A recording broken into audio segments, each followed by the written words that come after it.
శ్రీ ఎర్ని దుర్గా మహాకాళీ భైరవ్ అభిరామ్ గురు భవానీ భూతప్రేత పిశాచ నివారణ నరకోశ దృష్టికోశ నివారణ వ్యాపారాభివృద్ధి కొరకు గృహదోష గ్రహదోష నివారణ కొరకు కళ్యాణ దోష నివారణ సంతాన దోష నివారణ స్త్రీల శారీరక సమస్యలు మానసిక సమస్యలు చెడుపు చిళ్లంగా తీయుట దంపతుల మానసిక సమస్యలు భూమి యొక్క సమస్యలు ఆరోగ్య సమస్యలకు నాటు వైద్యం వాస్తు జ్యోతిష్యం గృహమునందు శాంతి హోమం అఘోరి పూజలు చేయుదురు. మరిన్ని వివరాలకు ఈ క్రింది నంబర్లకు సంప్రదించండి. నమస్కారం, వెల్కమ్ టు వార్తాకిరణం. నేను కృష్ణకుమార్. వార్తల్లో ముందుగా హెడ్లైన్స్.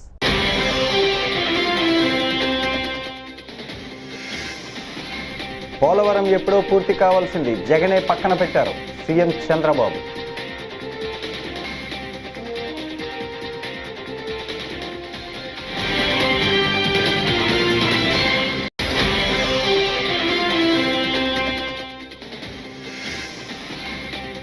నలభై 48 గంటల్లో చర్యలు తీసుకోకపోతే రాజీనామా చేస్తా ఎమ్మెల్యే కొలికలపూడి శ్రీనివాస్.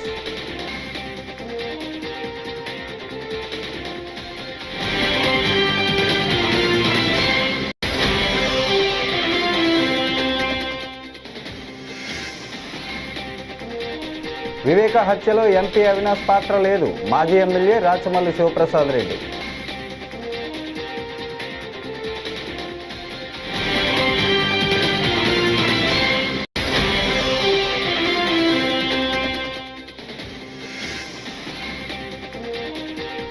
జనాభా ప్రాతిపదికనే పునర్విభజన చేయడం జరిగింది, సీఎం రేవంత్ రెడ్డి ఉద్ఘాటన.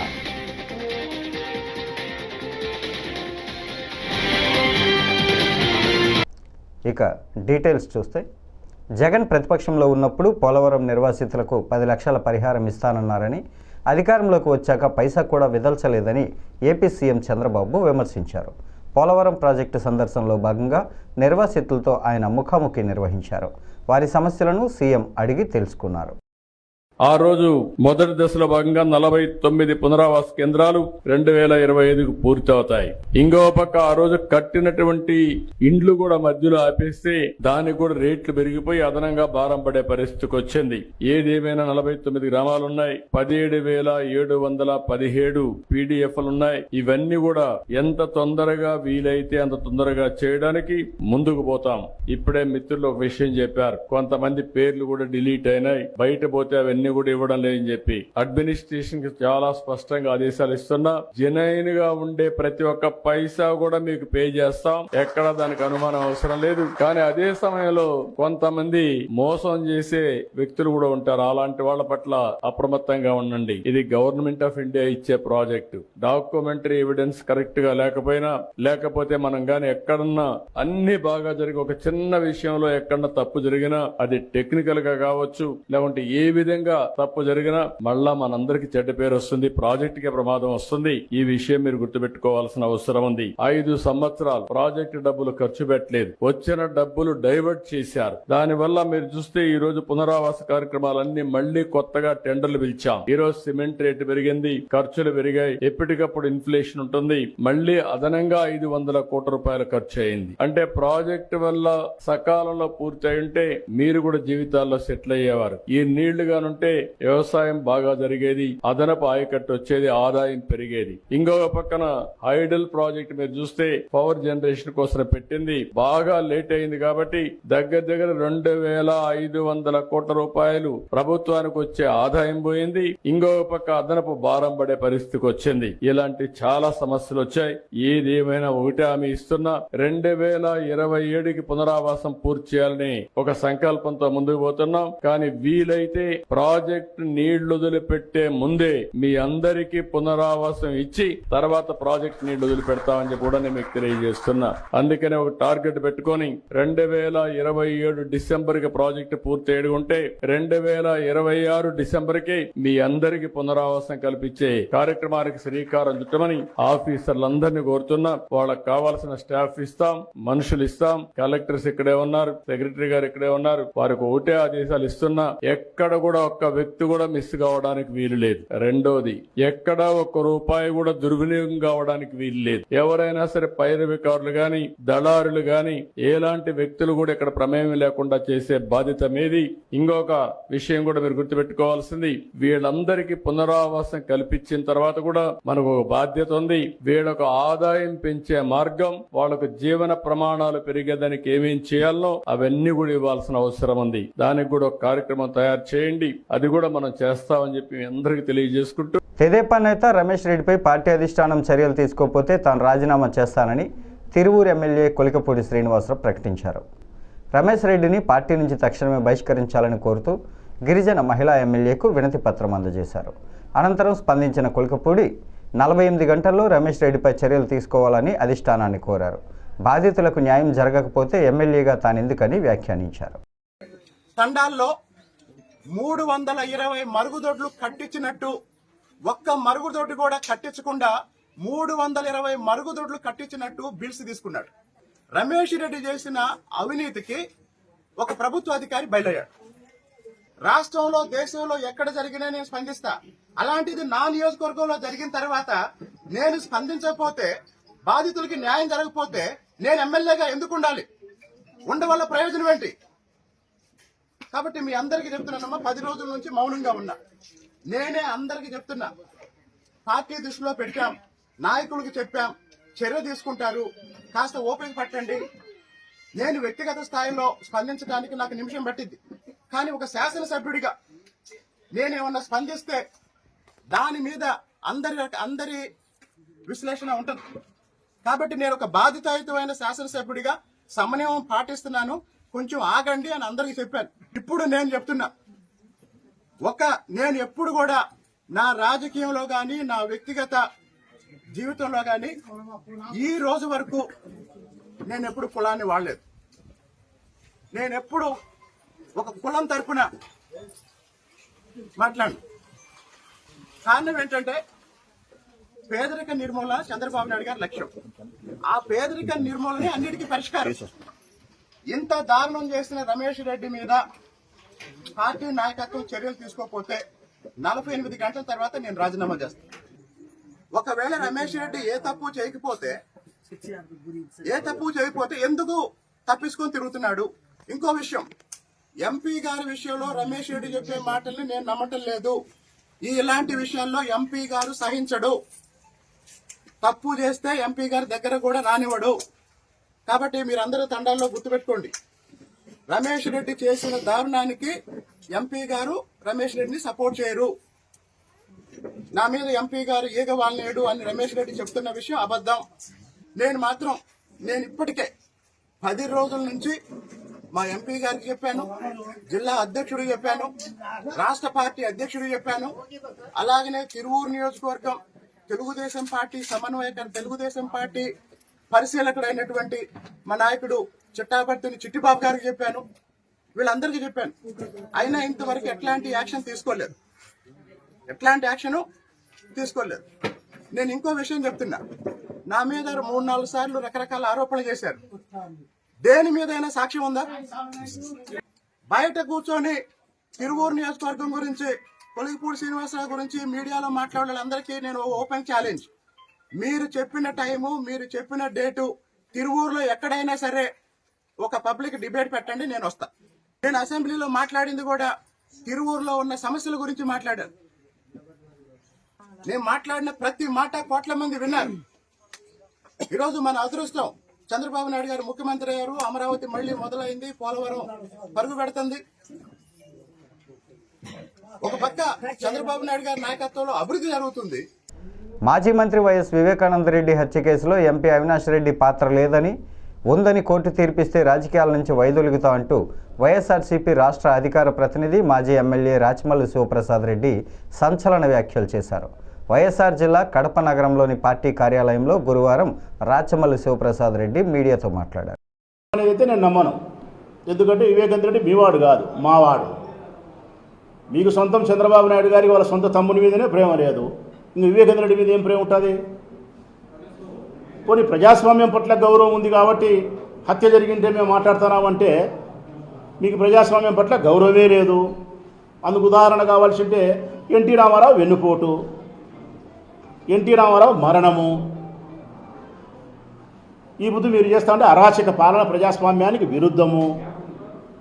చెప్పిన హామీలను నెరవేర్చకుండా తుంగలో దొక్కి పరిపాలన చేసే విధానమే ప్రజాస్వామ్యానికి విరుద్ధం. అంటే మీకు ప్రజాస్వామ్యం పట్ల గౌరవం లేదు. పోనీ అహింసావాదం అన్నాం, మేము హింసను వ్యతిరేకిస్తాం, శాంతియుతమైన వాతావరణాన్ని ప్రేమిస్తామంటే అది నేను సత్యనమ్మను మీ మాట. కారణం మల్లెల బాబ్జీ మరణ ఉదంతాన్ని చెప్పాల్సి వస్తుంది, పింగళి దశరథరాం హత్య గురించి చెప్పాల్సి వస్తుంది, ఎన్టీ రామారావు గారి మరణం గురించి చెప్పాల్సి వస్తుంది, వంగవీటి రంగా హత్య గురించి చెప్పాల్సి వస్తుంది, వైఎస్ రాజశేఖర రెడ్డి మరణం వెనుక ఉండే అనుమానాన్ని నివృత్తి చేయమని కోరాల్సి వస్తుంది. ఇట్లా ఎన్నో చెప్పాల్సి వస్తుంది. అంటే మీకు అహింస పట్ల ఏమాత్రమే కానీ గౌరవం లేదు.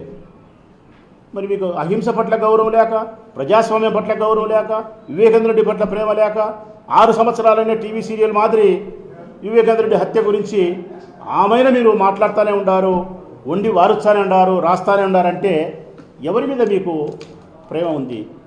ఇది ఇట్లా రాస్తారు, ఇది ఇట్లా. ఈ మధ్యకాలంలో 4-6 ఏళ్ళ నుంచి రాస్తానేది ఇట్టే. Krishna Reddy direction, Avinash Reddy direction, Krishna Reddy action. ఇది ఒకరోజు, నిన్న ఒకరోజు, 6 సంవత్సరాలుగా. మరి దేనికోసం?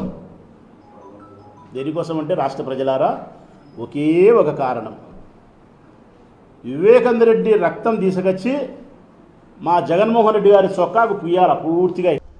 జనాభా ప్రాతిపదికన నియోజకవర్గ పునర్విభజన వల్ల గందరగోళ పరిస్థితులు నెలకొన్నాయని తెలంగాణ సీఎం రేవంత్ రెడ్డి అన్నారు. గురువారం తెలంగాణ అసెంబ్లీలో ఆయన మాట్లాడుతూ పునర్విభజనపై చర్చించేందుకు తమిళనాడు సీఎం స్టాలిన్ నేతృత్వంలో దక్షిణాది రాష్ట్రాల సమావేశం జరిగిందని పేర్కొన్నారు. ఈ పునర్విభజన దక్షిణ రాష్ట్రాల ప్రాతినిధ్యాన్ని తగ్గిస్తుందని, రాజకీయ అసమానతలను దారితీస్తోందని రేవంత్ రెడ్డి ఆందోళన వ్యక్తం చేశారు. వివిధ రాష్ట్రాలలో ఉన్న నెంబర్ ప్రకారమే నియోజకవర్గాల పునర్విభజన చేయాలని ఆనాడు చట్టాన్ని సవరించారు. దాంట్లో భాగంగా 543 పార్లమెంటు నియోజకవర్గాలను ఇప్పుడున్న దక్షిణాది రాష్ట్రాలలో కేరళ, తమిళనాడు, పుదుచ్చేరి, తెలంగాణ, ఆంధ్రప్రదేశ్, కర్ణాటక ఈ 6 రాష్ట్రాలలో 130 పార్లమెంటు నియోజకవర్గాలు ఉన్నాయి. వాటిని రాష్ట్రాల యొక్క సరిహద్దును 2006 తర్వాత జరిగిన నియోజకవర్గాల పునర్విభజనలో ఆనాడు ఉమ్మడి రాష్ట్రంగా మనకు 42 పార్లమెంటు నియోజకవర్గాలను, ఈ ఉమ్మడి రాష్ట్రంలోనే 42 నియోజకవర్గాల సంఖ్యను కొనసాగిస్తూ ఇందులోనే జనాభా దామాషా ప్రకారము, అదేవిధంగా ఎస్సీ ఎస్టీ జనాభా ప్రాతిపదికన నియోజకవర్గాల పునర్విభజన చేయడం జరిగింది. కాబట్టి 2009 ఎన్నికల్లో ఈ దేశంలో జరిగిన పార్లమెంట్ ఎన్నికల్లో 543 ప్రకారమే పార్లమెంట్ ఎన్నికల్లో నిర్వహించుకోవడం జరిగింది. ఆ 42 పార్లమెంటు నియోజకవర్గాలలో ఆంధ్రప్రదేశ్ పునర్విభజన చట్టం ప్రకారం కొత్తగా ఏర్పడ్డ తెలంగాణ రాష్ట్రానికి 17 పార్లమెంటు నియోజకవర్గాలు, ఆంధ్రప్రదేశ్ రాష్ట్రానికి 25 పార్లమెంట్ నియోజకవర్గాలను కేటాయించడం జరిగింది. ఇప్పుడు మళ్ళీ నియోజకవర్గాల పునర్విభజన చర్చ జరిగినప్పుడు ఒక రకమైన గంభీరమైన వాతావరణంతో పాటు గందరగోళ పరిస్థితులు నెలకొంటున్నాయి.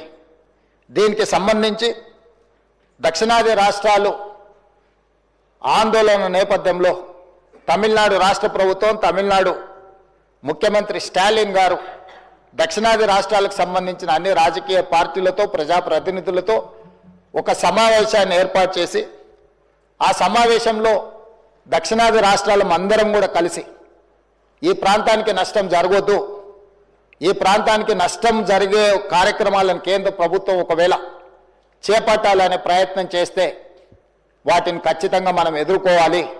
అదేవిధంగా రాబోయే 25 సంవత్సరాలు 1975 సమయంలో శ్రీమతి ఇందిరాగాంధీ గారు రాజ్యాంగ సవరణ చేయడం ద్వారా పాత పార్లమెంటు నియోజకవర్గాల నెంబర్నే కొనసాగించారు.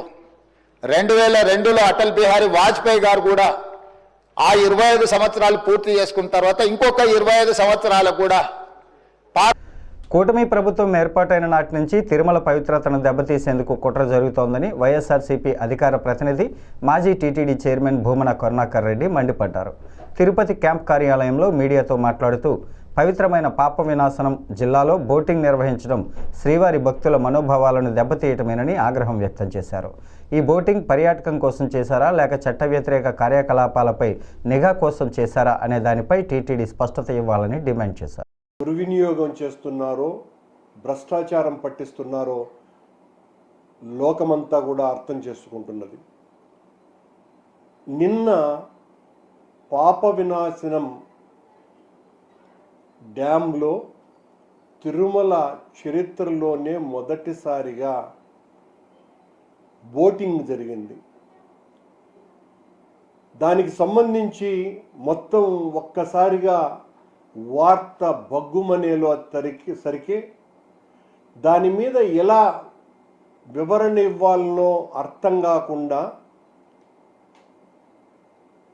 అటవీ శాఖ సిబ్బంది బోటింగ్కు సంబంధించిన ట్రయల్ రన్ జరుగుతున్నది అని చెప్పినట్టుగా తెలుగుదేశం పార్టీ మద్దతు పత్రికలే చాలా స్పష్టంగా రాసినాయి.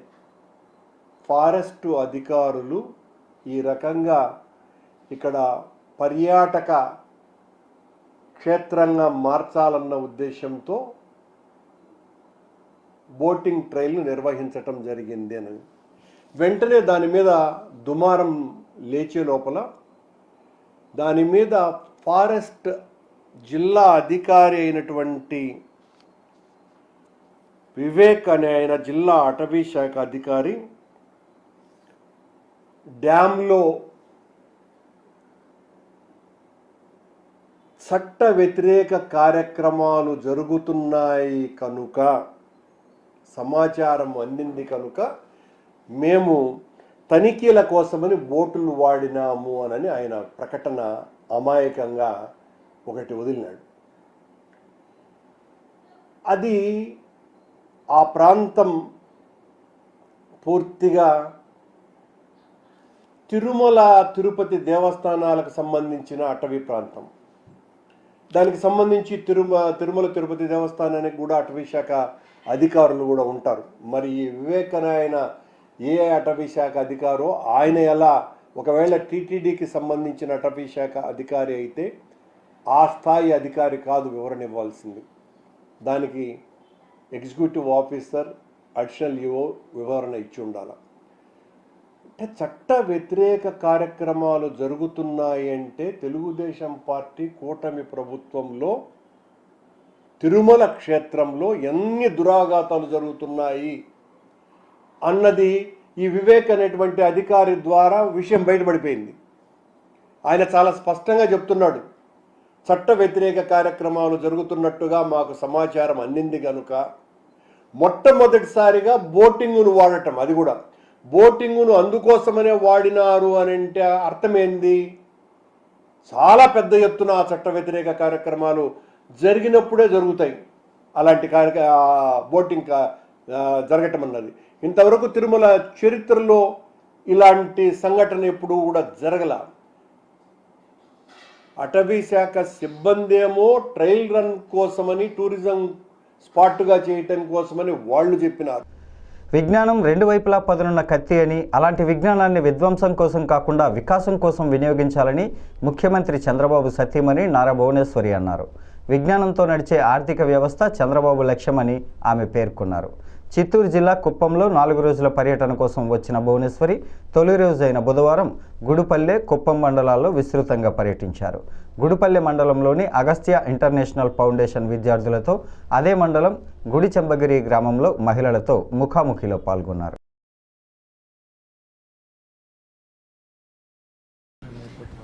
సో నేను ఇలాంటి యూనిట్ని సెలెక్ట్ చేసుకున్నానండి. దీన్ని మంచిగా ముందుకు తీసుకెళ్లాలని, ఆలిఫ్ వాళ్ళ ట్రైనింగ్ తీసుకోవాలని కోరుకుంటున్నానండి.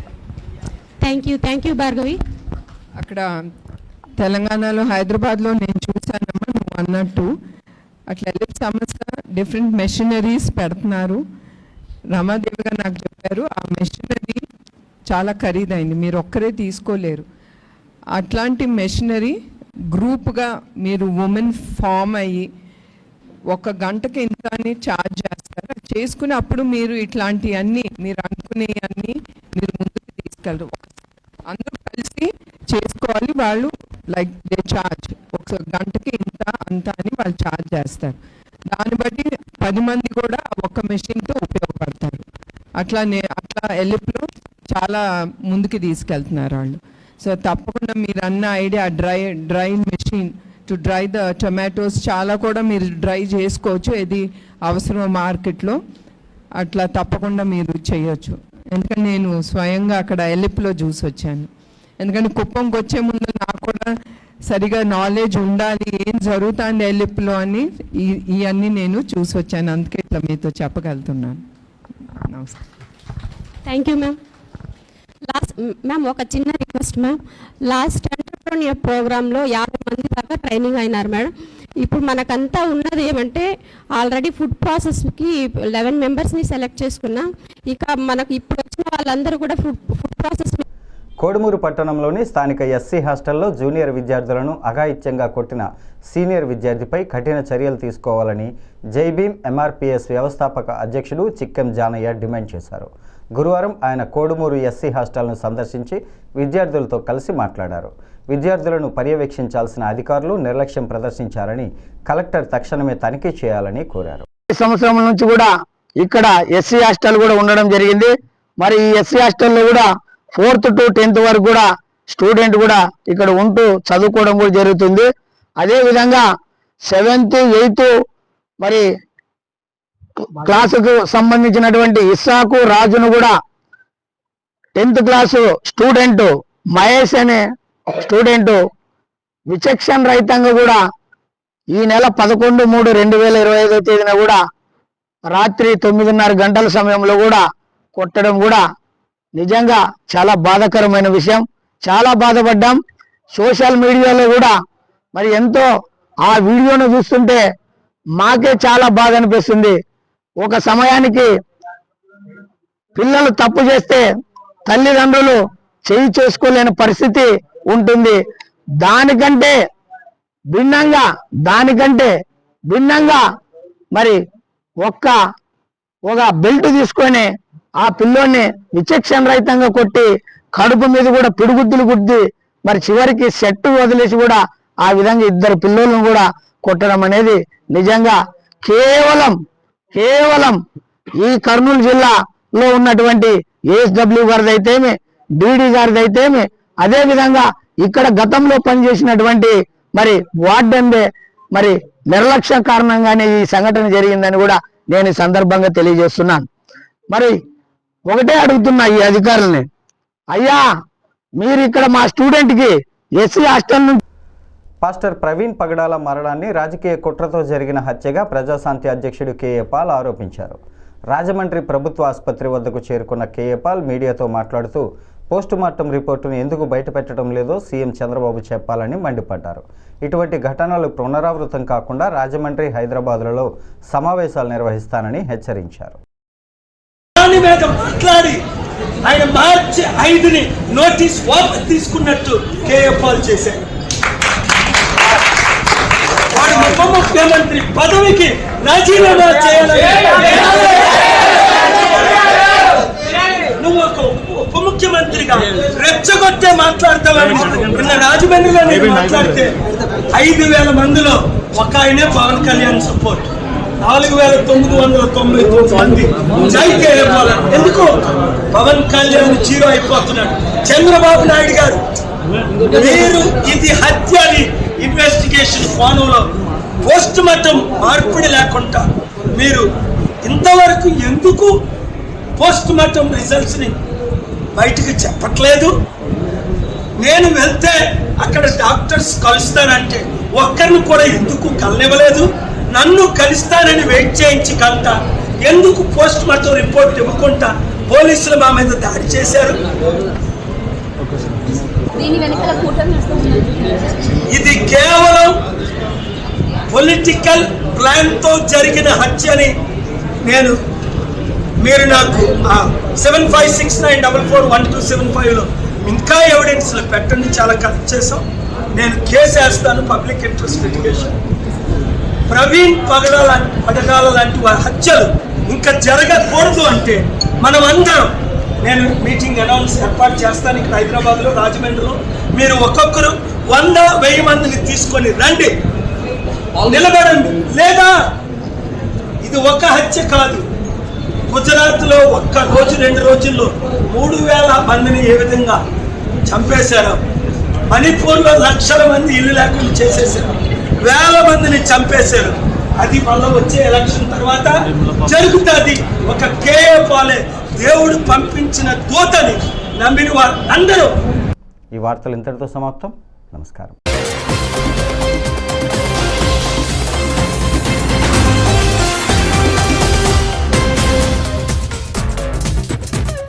శ్రీ ఎర్ని దుర్గా మహాకాళీ భైరవ్ అభిరామ్ గురు భవానీ భూతప్రేత పిశాచ నివారణ నరకోశ దృష్టికోశ నివారణ వ్యాపారాభివృద్ధి కొరకు గృహదోష గ్రహదోష నివారణ కొరకు కళ్యాణ దోష నివారణ సంతాన దోష నివారణ స్త్రీల శారీరక సమస్యలు మానసిక సమస్యలు చెడుపు చిళ్లంగా తీయుట దంపతుల మానసిక సమస్యలు భూమి యొక్క సమస్యలు ఆరోగ్య సమస్యలకు నాటు వైద్యం వాస్తు జ్యోతిష్యం గృహమునందు శాంతి హోమం అఘోరి పూజలు చేయుదురు.